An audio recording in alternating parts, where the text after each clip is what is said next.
as well. We can get mapping of the incident that we were responding to. That will come up through the mobile CAD, identifies all of our hydrant locations, access routes, etc. We can utilize that. We have, through the same program and also on the mobile CAD, we have the ability to utilize pre-fire plans. And these are also brought up live on the dispatch system, and we have them resident in case of things like this, where the system goes down. So we can bring up an address and all the information about a particular address, accessibility, locations of hazardous materials, locations of access, alarm panels, all kinds of different hazards, so that firefighters on the fire ground have immediate access to all the information about a building. When we used to have it in the vehicles, in the computer, somebody would have to run back to the vehicle and look at it all the time, or we'd have to have a mobile printer. And then, of course, you have all the issues with mobile printers. They don't print in color. You're trying to print copies. You're out in the rain, etc. The ability to have this as an incident commander and walk around the fire ground and be able to look at this and look at stuff and direct resources and have the firefighters respond to an incident, particularly a rescue situation, is extremely invaluable to be able to be mobile. So that one capability is huge for us. Purpose-made apps that have been done for us. This one here is an application for hybrid vehicles. For the electrical safety systems, they're very dangerous for responders because you're talking about high voltage electrical current that is involved in these. And the ability to bring up sort of the Ford Escape 2008 2011 gives us a view of where the hybrid battery system and all the cabling is for that, so that we can avoid that during an extrication. We have never had the ability to have this information on scene before. The technology involved in the apps, and they're starting to come out more and more. This is very, very beneficial for the fire service.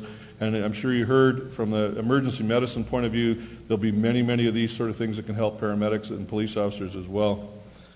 So the ability, obviously, to be able to navigate through a tablet device as a firefighter, a paramedic, police officer is certainly beneficial. And so the training programs that are making them familiar with it is going to have long-lasting impact out in the field. This note program, it's right off the App Store, and some of you may have seen it.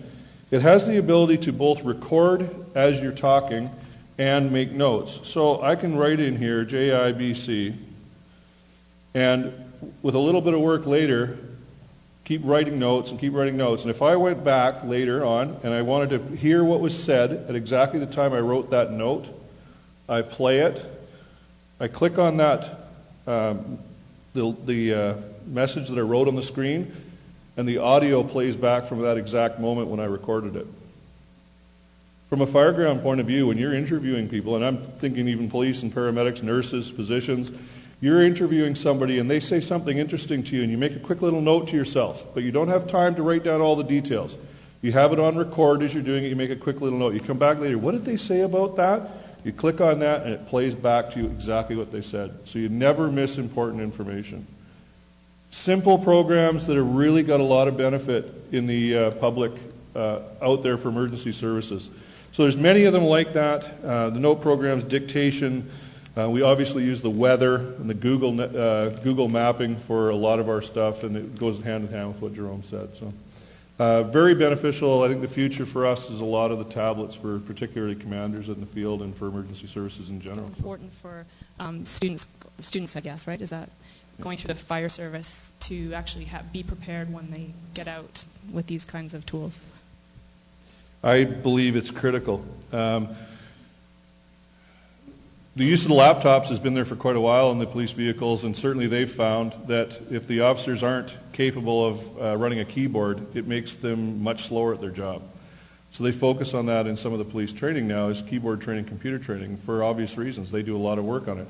If you are a fire officer and we're moving to this type of technology and you come out and you don't have any idea how to use the iPad technology, or for that matter the iPhone, because everything I'm doing on here is mirrored on my iPhone. I can do it there as well. All the programs are the same ones appear on my iPhone.